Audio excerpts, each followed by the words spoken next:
Well, welcome everybody to today's INE Live. I am Keith Bogart, and apparently you can ask me anything.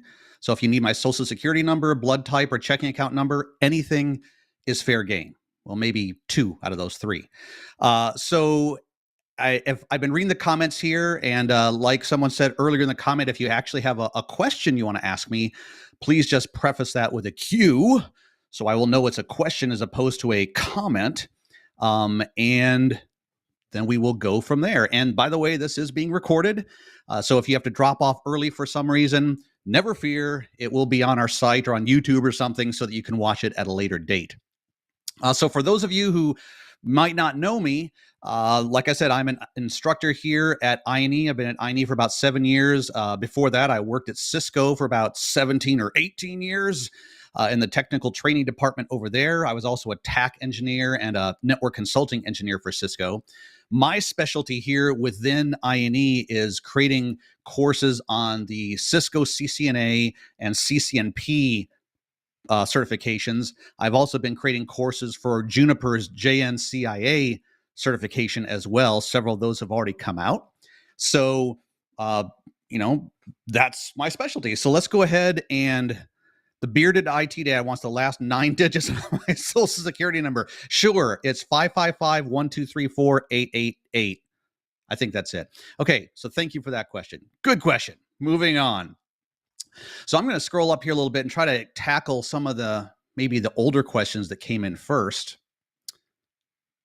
So let's see. What did we have here? So there was also another question from the bearded IT dad a while ago that asked, is Cisco planning on updating the CCNA anytime in the near future? Great question. First of all, Cisco is super secretive about what they do with their certifications and when they choose to do it. But there are some historical things that we can sort of fall back on. So generally speaking, once a Cisco certification is refreshed, then that means it's good for 3 to 4 or 4.5 years before they come out with another major update to their certification. So since all of their certifications were totally revamped back in, I think it was February of 2020, that means that we have at least another year before they do a whole revamp. Now, there is a caveat to that, though, and I just discovered this the other day. So one question that probably I would anticipate asking me is to ask about, what kind of hands-on configuration questions might I see on like the CCNA or the CCNP or something like that. And Cisco certifications have several different question types. And one of the question types that used to really throw people for a loop and chew up a lot of your time was the simulation questions. And those were the type of questions where you'd be presented with a topology diagram. They give you some text saying, make this happen, configure this, and they'd actually click on devices in the simulation, open up like a virtual console session and type in commands and try to meet the objective. Well, I found out just the other day that question type has been retired. And you might think, oh, woohoo, don't have to worry about that anymore. Well, yes and no. That question type is retired. So if you take the CCNA or CCNP exams right now, I would not expect to see that in there. However, they are coming out with a different type of question, which is first going to be implemented in the, I think it's the CCNP service provider track, which is oh man, I always forget the name of this. Hold on a second. I've got it right here and I'll actually tell you what it is. Okay, it's called performance-based exam items.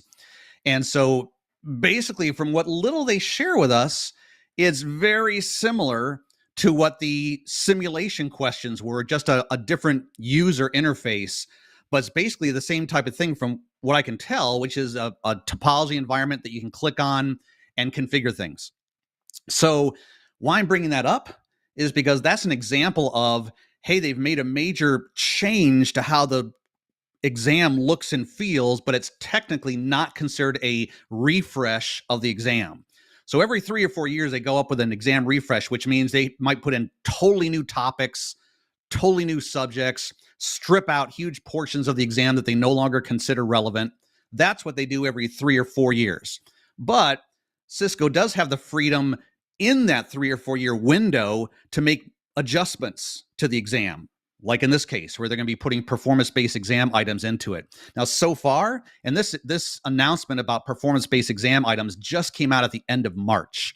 And like I said, they said initially we're going to be putting it in our CCNP service provider exams, but they said expect it to show up in other exams soon. So if you are kind of nervous about the idea of getting hit with an exam question that has actual configuration you have to do, I would say take that exam now, because anytime in the next month or two, you could see it showing up in the CCNA or the CCNP enterprise exam. So long answer to a very short question. Let's see, what else do we have on here?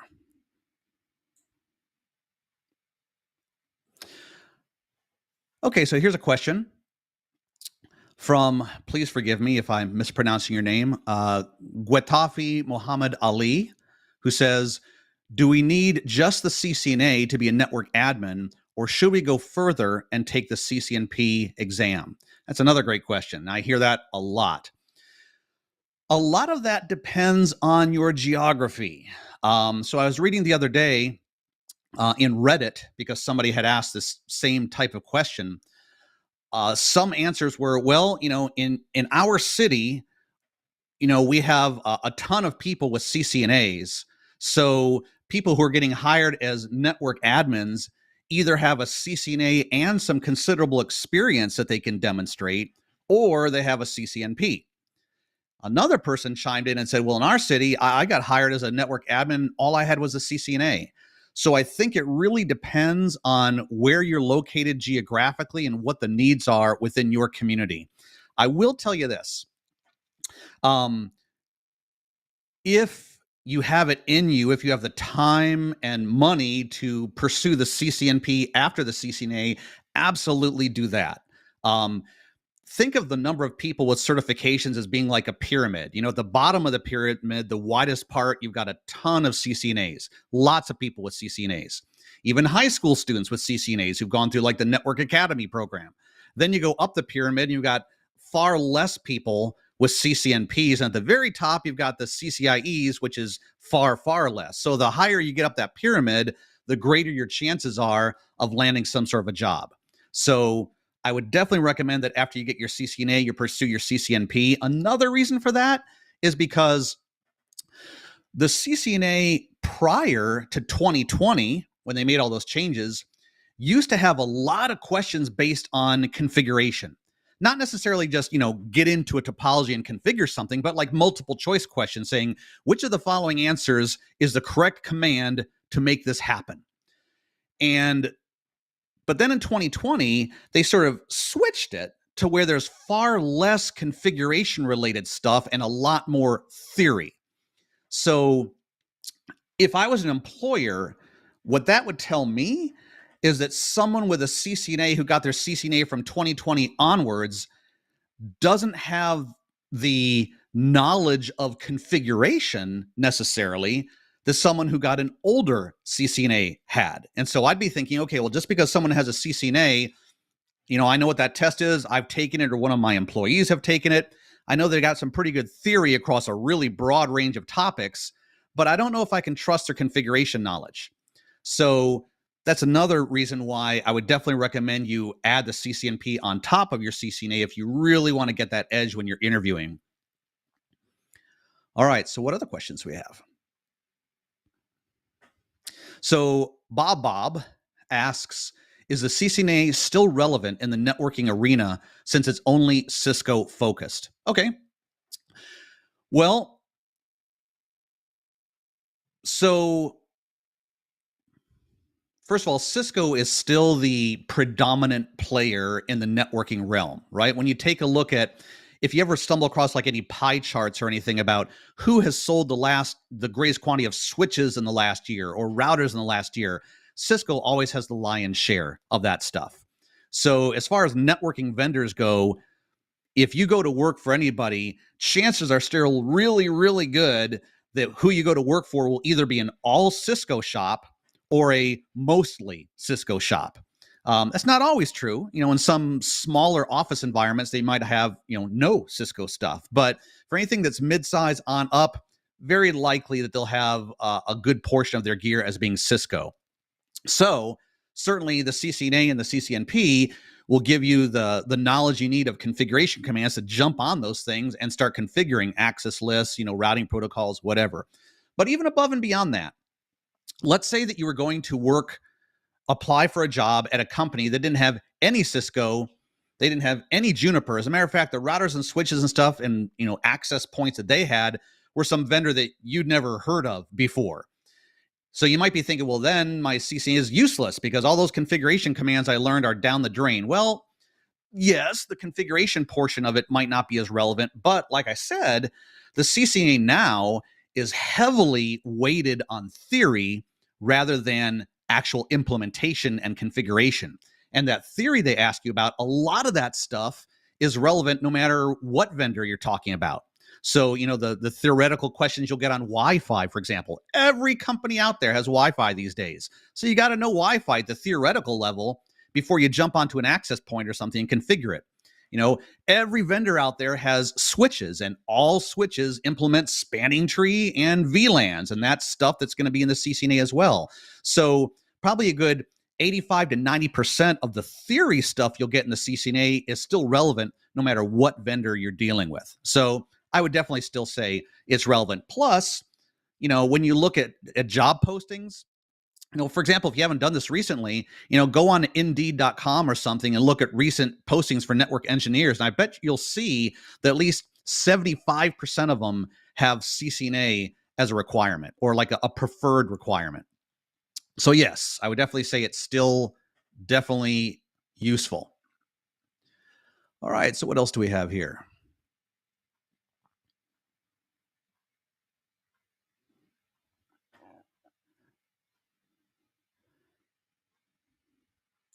Okay, so the bearded IT dad asked a question. Was best for building a home lab or virtualizing using Packet Tracer? Okay, so I would say neither because, and this is actually where I would like to share something with you. So I'd like to share my screen. Okay, so once my screen comes up, there we go. So I always recommend this environment here because it's absolutely free, doesn't cost you anything. Like Packet Tracer is absolutely free, but what I'm going to show you here is Cisco's Devnet environment. And you don't have to purchase anything from Cisco. All you got to do is register for this, which just means giving them your whatever username and ID you want to use, your email address, your name, and that's about it. No credit card involved. So once you sign up for this, you can go into where it says Sandbox Catalog. And what these are all sorts of sandbox labs. And when we say sandbox lab, that means it's a lab that you could completely screw up, completely mess up your devices, and it wouldn't hurt anything. It's self-contained, not connected to the internet, not connected to any production environment. That's why we call it a sandbox lab. You can just play around with it. So these are a whole bunch of sandbox labs here that you could play around with. But what I really want to focus your attention on, if I scroll down here, are the Cisco Modeling Labs and Cisco Modeling Labs Enterprise. So, for example, the Cisco Modeling Labs Enterprise, you can reserve that for up to 2 days. So, I could click on here and reserve it for 2 days. And then once you click reserve, just wait like 5-10 minutes. An email will be sent to you with VPN credentials, and then you can log into it. And what this is once you reserve it, you're basically given a Cisco Modeling Labs platform to play around with. So if you're not familiar with Cisco Modeling Labs, it's kind of like Packet Tracer in that you have, virtualized routers and switches and other stuff like that. And like Packet Tracer, you can build your own topologies, drag in a router, drag in another router, put a link between them so they can talk to each other. That's similar. But what's different is that Packet Tracer is not using real Cisco iOS software, the software found on their routers and switches. Packet Tracer is sort of simulated software. Someone wrote some code to make it look and feel like Cisco iOS, but it's not real Cisco iOS. And you might be wondering, well, why do I care? What's the difference? Here's why you care. Because number one, there might be some features you want to test out that are available in Cisco Modeling Labs, because Cisco Modeling Labs does use real Cisco iOS software, but that feature might not be available in Packet Tracer. Or maybe you're playing around with a feature and there's a certain thing that feature is supposed to be able to do that's not available in Packet Tracer, but is available here. So you'll have availability of any feature that's in Cisco iOS software here in Cisco Modeling Labs, but it may not be available in Packet Tracer. Another difference. One of the things you want to get used to when you're configuring stuff is the various show commands to monitor and verify what you've just done. And I've noticed that in Packet Tracer, sometimes the formatting and the output of various show commands isn't really what you'd see on a Cisco router or switch. It's a little bit different. It might be lacking certain lines of information. So to get the more real, authentic experience, I would say don't use Packet Tracer, use this.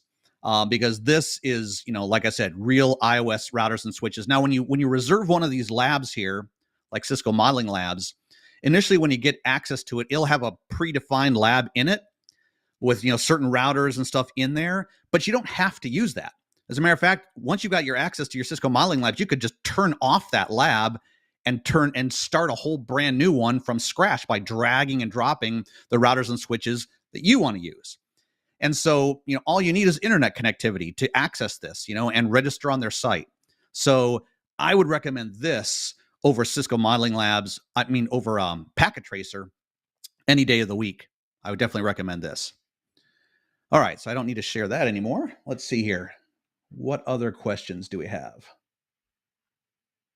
Oh, also, as far as building your own home-based lab, that was the other element of that question. So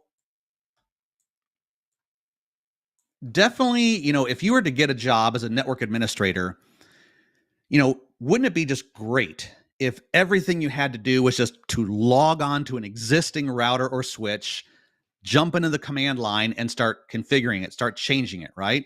But in reality, sometimes the job involves getting your hands dirty with some physical stuff, physical cabling, software upgrades, password recovery, becoming familiar with the various LEDs on the front so you can know what a blinking orange versus a blinking green versus a blinking red, what does that mean and why am I seeing it? Can't get that experience using Cisco Modeling Labs or Packet Tracer for that. You really do need to have some physical gear. However, physical gear is not cheap, right? Even if you buy used routers and switches on eBay, you're still looking at shelling out a pretty penny. So in an ideal world, I would say that the best lab environment is where 95% of what you do is online using like Cisco Modeling Labs or something. And the remaining 5% would be a home-based lab. In a home-based lab, you could just have a router and a switch. Just buy a router and a switch, that's it. And that way you can have practice connecting them together with cabling. You can have practice with disaster recovery of, losing your passwords, software upgrade and downgrade, becoming familiar with what the interfaces look like, what kind of pins are in there, what LEDs are on the front. But I don't think you need to build a home lab any bigger than that because, Cisco Modeling Labs will cover, like I said, 95% of what you need. Okay, let's see what other questions. Okay, so Alreza Marafat asks a question. Nowadays, should we focus more on GCP, AWS, or Azure cloud certificates rather than CCNP? Well, that also depends on what your focus is on getting a job. So, there are some companies, like smaller companies. A lot of times when you get a job as a sysadmin or network engineer within a smaller company, you will be expected to do both networking stuff, monitor the access points, troubleshoot why switch connections aren't working, maybe swap out an old router for a new one, that stuff. And then you'll also be tasked with doing cloud-based stuff, like, setting up a new account in Azure or AWS, setting up some new VMs or instances and setting up some virtual gateways and stuff in there, implementing BGP between your cloud instance back to your on-site location so you can do a VPN tunnel. So in some smaller environments, yeah, you got to know both. But even in that situation, you're going to have to know the networking side of stuff just as well as the cloud-based side of stuff. So the CCNA will come in handy there. In a lot of larger organizations that have maybe dozens or hundreds of routers and switches across a campus, a university, maybe a federal building, or just a really large enterprise, most of the time what they will do is they will differentiate their networking people from their what I'll call their server people. So their networking people won't deal with Azure and AWS and all that stuff. The extent that they might have to deal with that is, somebody from the server side might say, hey, I've just gone into AWS, I've set up some virtual machines, they're all primed and ready to connect via a VPN back to our site here, but I need you to get on the external facing router and configure the VPN endpoint on that router to connect to AWS.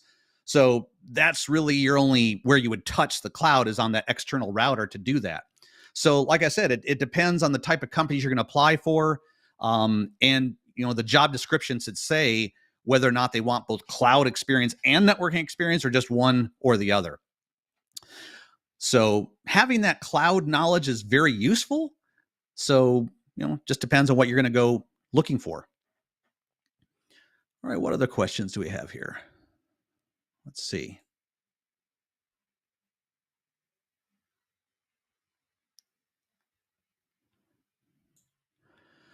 All right, I don't see any other questions so far. Okay, well, here's a question that just came in from Surendra. Anything we can do to practice DNA Center? In their CCIE EI seminar, Cisco said they were working on some virtualized environment for DNA Center, maybe cloud bases or so. No updates so far. Any suggestions? That's a great question. Now there may be other things I'm not aware of, so I will give you that caveat there. But if I was going to practice the basics of DNA Center, I would go right back into using that sandbox, or let's see here. I might have something else. Just give me a moment.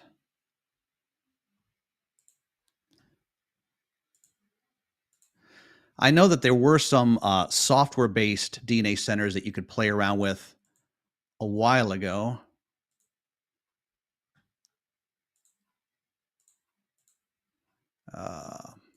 Anyway, while I'm looking for that, I would just say to use a sandbox environment. I don't have that tab up. I was not expecting a DNA center question. But I know in that Devnet environment, as I'm just looking through it right now, I believe they had some DNA center. Yeah. So let's see, is this being shared right now? Let me go ahead and share this screen with you. It's the same screen we were looking at before.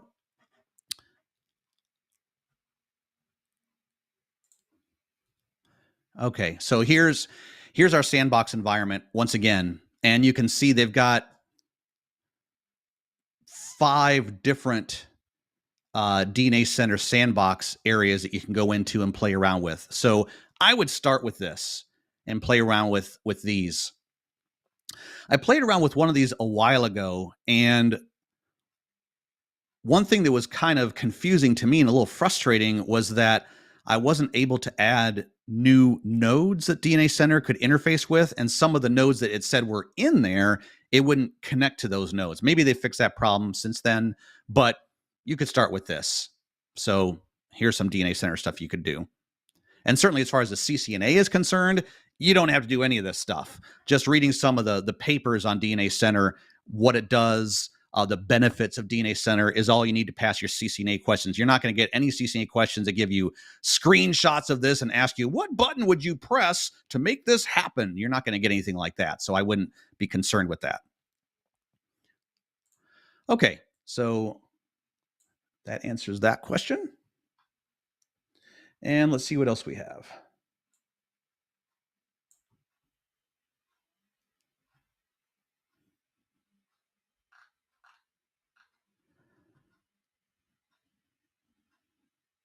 Okay, so the bearded IT dad asks a question. For someone just entering the IT field, would the CCNA be a good first certification if they wanted to do networking? Or should they still get an A plus and build some help desk experience for someone just entering the IT field?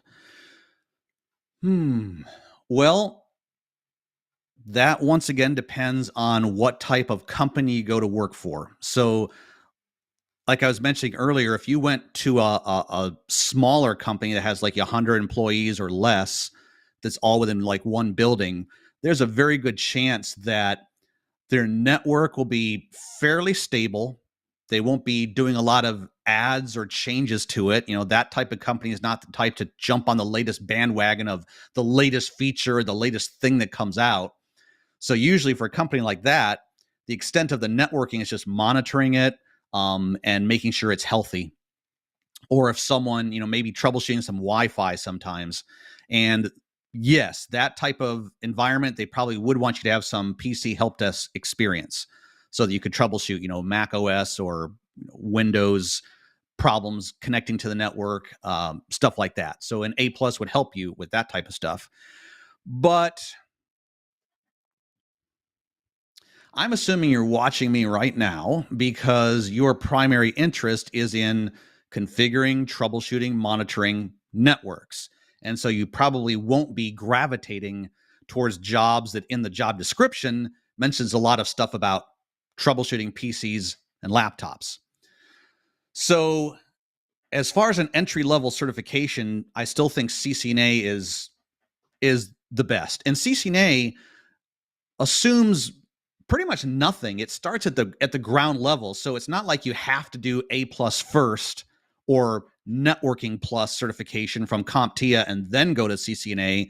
You can, be working as a waitress in a restaurant right now or as a, a busboy or something and start studying for your CCNA because it literally starts from the bit and byte level and works its way up from there. So I would probably recommend that you go with the CCNA first and just go from right there. Start with that.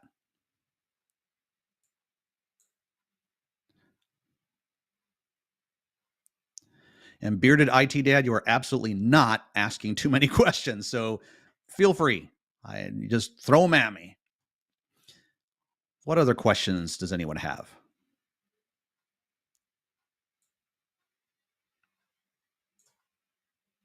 So I did gather some, while you guys are thinking about that, I did gather some facts about the CCNA that you may or may not be aware of. So let me just throw those at you so you know what you're getting into.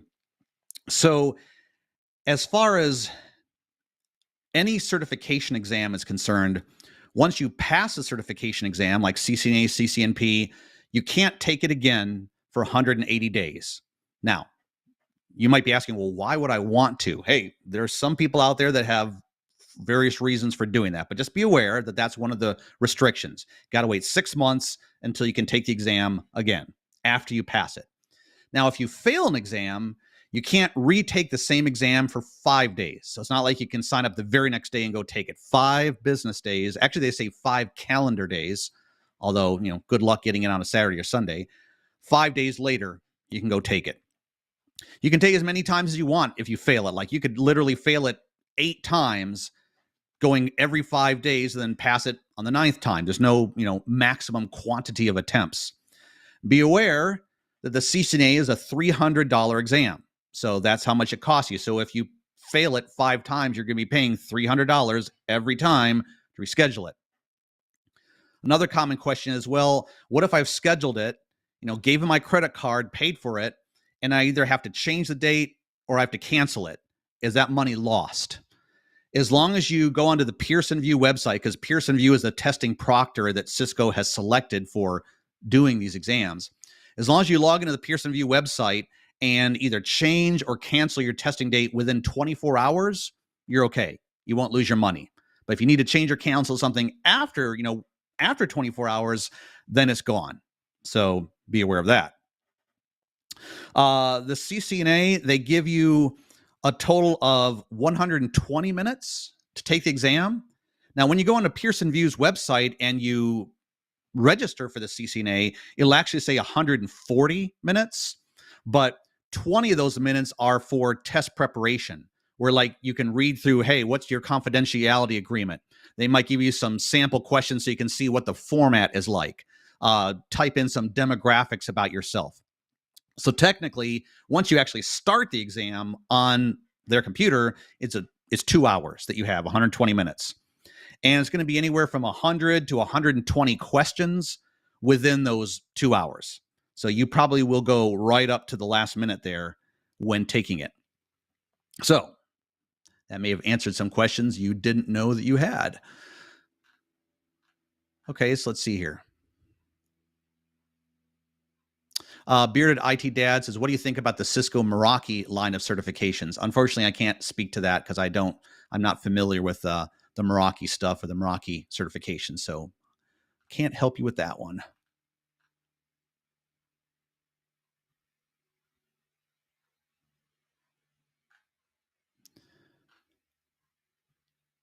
Let's see. Cisco loves your money. Yes, they do. They do love your money. Let's see here.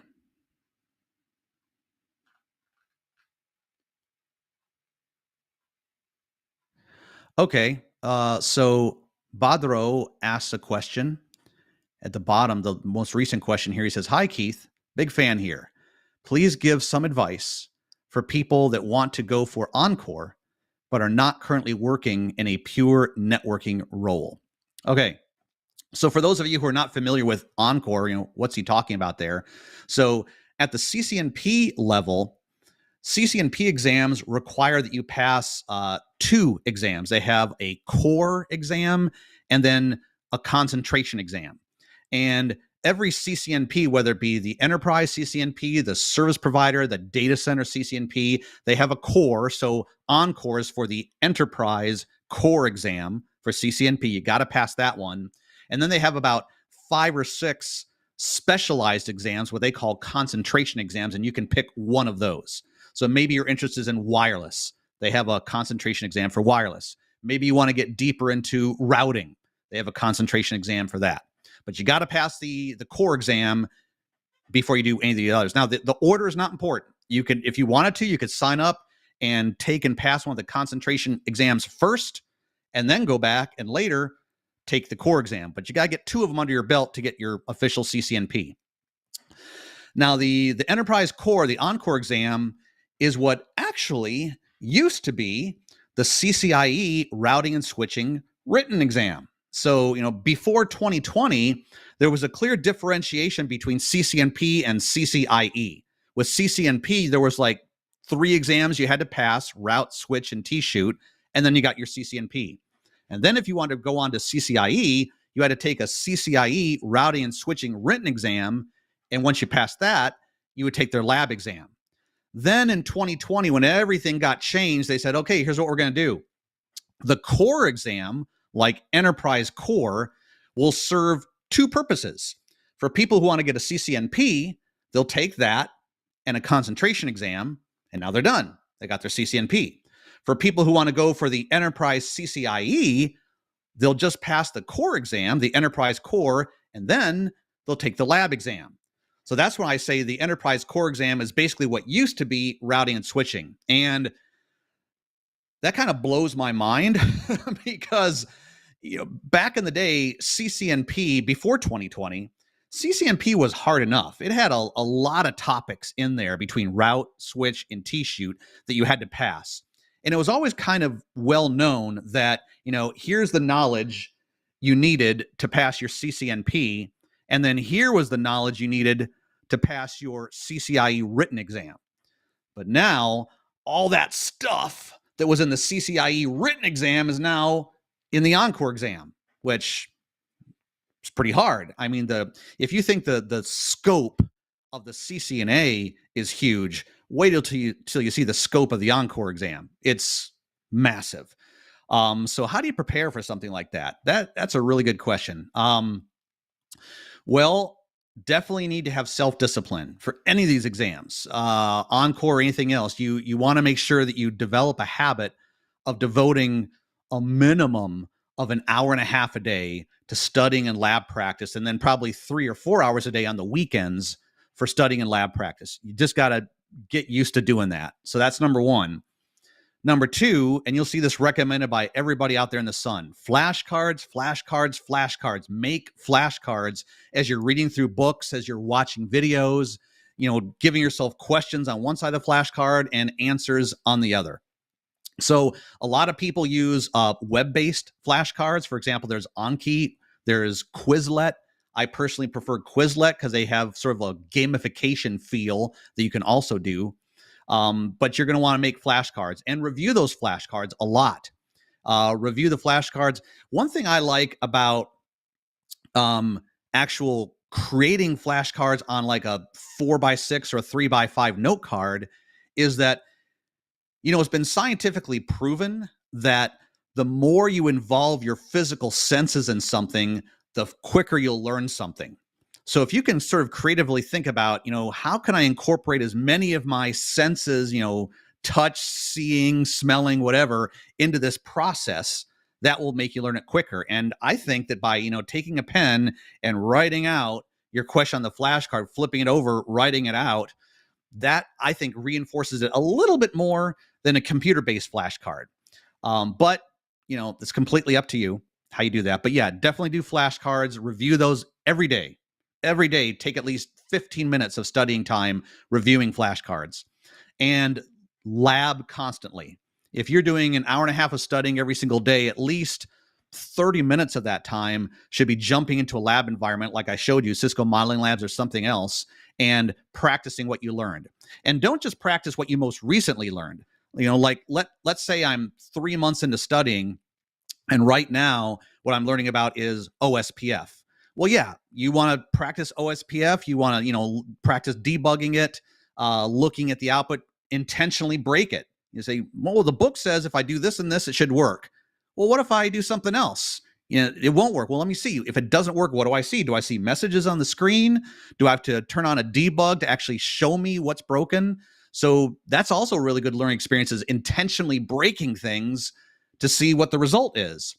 But like I said, if you're 3 months into it, and let's say I'm studying OSPF, I should also incorporate into my lab stuff I studied 2 and 3 months ago. Maybe when I very first started out, I started out learning about IP addressing.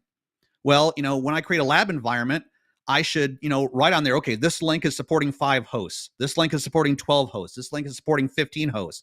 And then just come up with the top of my head, okay, I'm going to subnet the 1010/16 network. And then practice your variable link subnet masking as part of your lab. So it really just boils down to that constant repetition of going through all those topics over and over again. Also, if you can get involved in some sort of an online study group, that could be useful. And I don't know if any of these exist. I know there are online study groups, but in my mind, if I was going to join an online study group, I would want to be interactive. In other words, I would want to have the ability to create questions for other people and have them create questions for me so we could test each other. Another great way of learning is presenting, right? As a teacher, you will learn far more than as a student. So I think a great online study group might be something that's, limited in scope, that says, okay, we're going to accept, 30 people in the study group. And that says, okay, Bob, on April 12th, it's going to be your turn to present something to us. So prepare a 20-minute presentation over Zoom. On April 15th, Sally, you do a 20-minute presentation. And having that stress of having to create a presentation will also help you. Now, if you can't find a study group like that, create YouTube videos. Create your own YouTube channel and start creating YouTube videos on the stuff that you're learning, where you show other people how it works, where you go into a lab environment and you say, here's how you configure this stuff. That will also burn it into your brain very, very well. So those are the recommendations I have for Encore or anything else.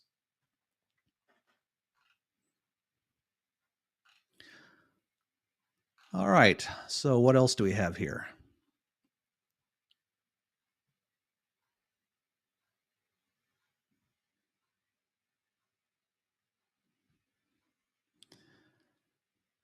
Let's see. Somebody asks, how long does a CCNA take to study? Well, that is very subjective. It depends on your existing knowledge base. Like if you've already been working as a network admin for several months or a year, clearly it's going to take you less time to study for it than someone who has no networking experience whatsoever. It also depends on how much time you have to devote to it. I've heard of some people who were, unemployed, and they took their time of being unemployed to just dive headfirst into studying for the CCNA. They just did that for hours and hours every day, and they actually were able to do it in 30 days. That is rare, I think. And honestly, if someone was able to pass the exam with 30 days of studying, I would seriously question how much do they actually know? If I sat them down in front of a network and I asked them to configure some of the stuff on the CCNA, would they be able to do it? I don't know. I think a general good guideline is prepare a minimum of 90 days for studying, and that'll be really good if you can pass it after 90 days.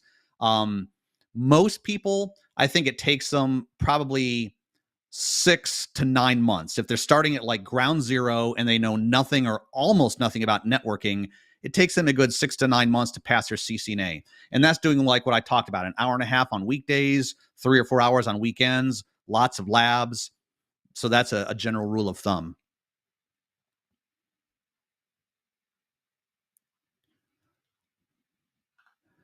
All right, so what else? How do you prepare for CCNA?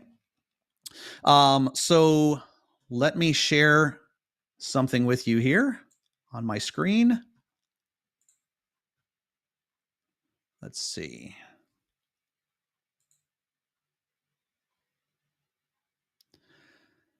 CCNA.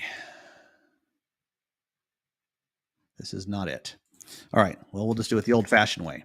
So I would go to Google and Google, just type in Cisco CCNA exam topics. So this is your starting point right here.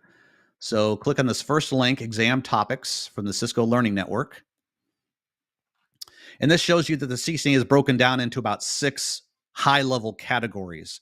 And if you click on these arrows here, it shows you more details about the category and what they expect you to learn within that category. So I would definitely start with that. Expand each one of those bullet points or each one of those categories and print it off somewhere so you have it in front of you. And then I always recommend that you use Cisco's official certification guide. They actually have 2 certification guidebooks to cover the CCNA, like a volume 1 and a volume 2. They're both pretty thick. So they're both like well over 500 pages each. That's why I say it'll take you about 6 to 9 months, because that's a lot of reading you'll have to do. But, I would go to Amazon and search up Cisco 200-301 official certification guide. And you'll find the 2 books in there. And then as you read through those books, they should cover everything in these topics right here. Somebody sometimes asks me, well, do I need to study X, Y, and Z to pass my certification? X, Y, and Z being some feature or protocol. Do I need to study that? Do I need to learn that? And my general rule of thumb is that if something is in the official certification guide, then yes, you need to study it. Sometimes people also ask me, they say, well, I know that, for example, if I go here for IP connectivity, they'll say, it says here, configure and verify single area OSPF v2. And as they start reading about OSPF, they realize, wow, OSPF is a really deep topic. I mean, you could go real far with that. It's a pretty complicated protocol. And so they'll ask me, they'll say, how much of this or something else do I actually need to know to pass my CCNA or to pass my CCNP? And my answer once again is whatever level of depth they go into in the official certification guide is most likely the level of depth they'll expect from you when you take the test. So for example, notice how it says here, configure and verify single area OSPF v2. I would not expect the certification guidebook to talk about multi-area OSPF v2. I would not expect it to talk about virtual links, because you need more than one area to have a virtual link. So if you are studying and you run across those topics, you say, oh, I just found a page on OSPF virtual links. Is that in the CCNA? Well, it's probably not in the official certification guide. And if it's not in there, you don't have to worry about it. Now, one thing I will also warn you about, and this is not just on the CCNA, this is for other Cisco certs as well. You might very well come across one or more test questions that don't show up in this exam blueprint at all. You might say, whoa, what's this? I'm getting this whole protocol I'm getting questions about, and it's not even in the blueprint right here. So nobody knows, even the vast majority of people at Cisco don't know how these exams are scored. When you sit down for an exam, though, one thing that they will tell you when you're prepping for the exam on their computer or anything, they will say you may be given questions. I don't remember exactly how they word it, but you may be given questions which are not graded.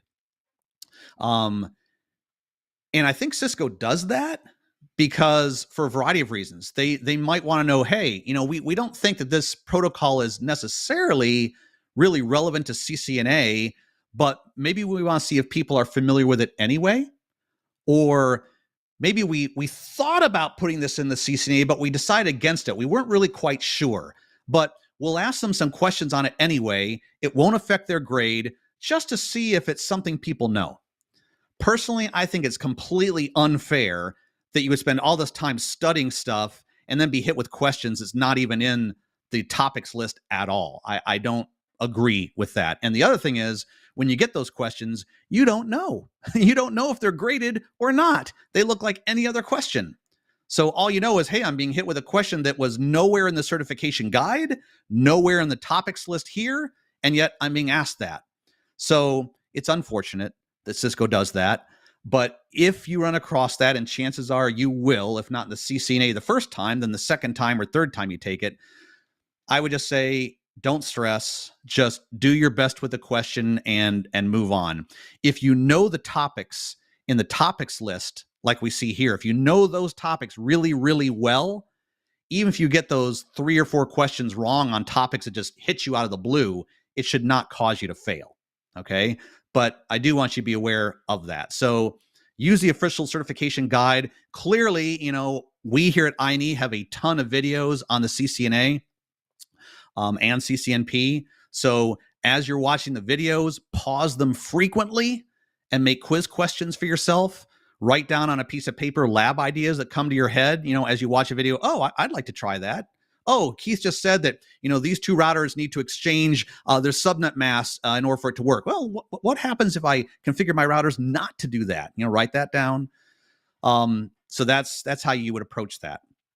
And then lab it up a lot. Okay, so I don't think I need to show anything else there. All right, so what else? What other questions do we have here?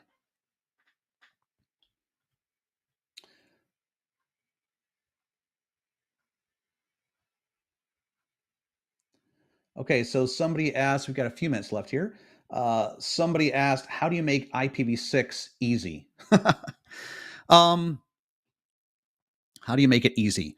Well, the first thing is, IPv6 at a real high level can be broke up in sort of like 2 categories. You have IPv6 addressing and understanding how IPv6 addresses are different than IPv4, how they're constructed, looking at them and being able to recognize, oh, this is a special type of address. Oh, this is another special type of address. So there's everything involved with addressing. And the other part of it is IPv6 services, like routing protocols that use IPv6, access lists that use IPv6, first hop redundancy that uses IPv6. So those are all things that use IPv6. Generally speaking, if you've got a good knowledge of IPv4 and the services that use IPv4, for example, if you know OSPF as a routing protocol pretty well for IPv4, then the vast majority of what you know for that IPv4 protocol will translate to that same protocol when it's used for IPv6. There may be some differences, but the underlying mechanics of how the protocol works most of the time won't really change, whether it's using v4 or v6. So if you get to understand the addressing structure, how those addresses are given, recognizing what addresses are special and mean certain special things, then after that, the rest of IPv6 becomes fairly easy because most of it is very similar to how something works in the world of IPv4. And as far as the addresses are concerned, just learn to visualize things in binary. Like whenever I think about an address, whether it's an IPv4 address or an IPv6 address, I imagine just a long string of ones and zeros because that's all an address really is, right? When that's how your computer looks at its IPv4, IPv6 address, just a long string of ones and zeros. And so how it's represented though is different in v4 and v6, and that's what you have to learn. All right, let's do another 3 or 4 questions, and then we'll wrap it up here because it will have been an hour at that point.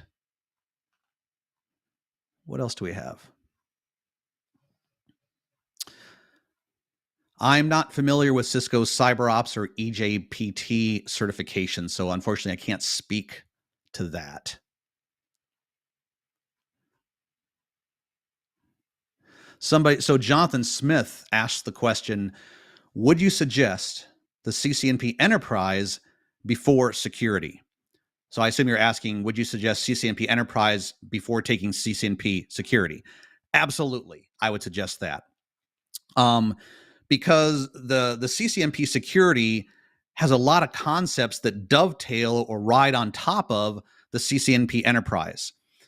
You know, if you're going to be implementing network-based security, and what I mean by that is you're going to be implementing things to secure your routers and switches, to make sure that people can't log on to them that are unauthorized, to make sure that people can't mess with your routing protocols and cause your routing protocols to, do things they're not supposed to do. So you have to understand the basic mechanics of the enterprise stuff. You have to understand how the routing protocol works, how passwords are used in Cisco routers and switches, how DHCP functions. All of that baseline stuff is covered in the CCNP Enterprise. Now, what I will say, though, is that if your real desire is to go into security, yes, you should study for the CCNP Enterprise, but you don't necessarily have to take the exams. Don't stress yourself out over, oh man, I got to take the Encore exam and something else. And then after I totally blow my mind with those, then I got to go into security. No, don't do that. Just learn it. Read the books on CCNP Enterprise, practice them in the labs, get really comfortable with the concepts, and then don't take any of those exams. Then move over to your CCNP Security and start preparing for those exams, which are what really interests you in the first place. But yes, I would definitely recommend to anybody in their networking career, whether they want to really specialize in wireless, data center, service provider, security. I always tell people, start with the CCNA, then go to your CCNP Enterprise. You want to get those things out of the way before you branch off into your specialties. So that's my personal opinion on that.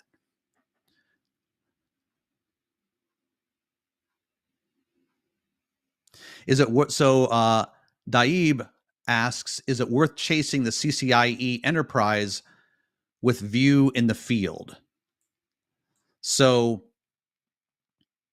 if I'm understanding your question correctly, Daib, I think what you're asking is, as far as job prospects, as far as what people expect network engineers to actually do and get hired, is it worth pursuing the CCIE Enterprise? That is still a very popular in-demand certification. Absolutely. If you have your CCIE Enterprise, you shouldn't have any problem getting a job.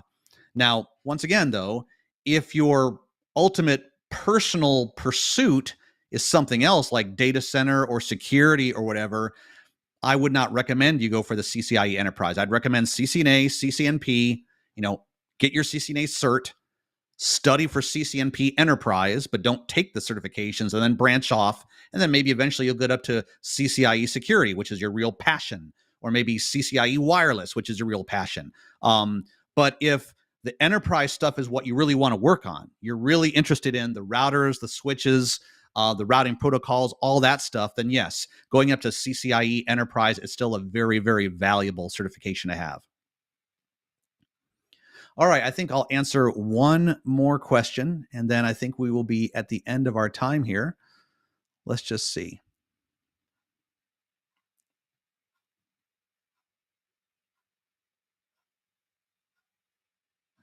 Okay, so here's a great question from Super Gabby Bear. I love your name, Super Gabby Bear. I got stuck on a different IT job, which doesn't handle routing and switching. I'm sorry to hear that. I got rusty. What is your advice or recommendation for people who want to go back to routing and switching? Okay, well, so the good thing about Cisco's certifications is that one is not dependent upon the other. What I mean by that is, for example, if you wanted to, you could go straight for the CCIE, never take the CCNA certification, never take a CCNP concentration exam, just go straight to a CCNP core exam, followed by the CCIE lab exam that goes with that. You could do that.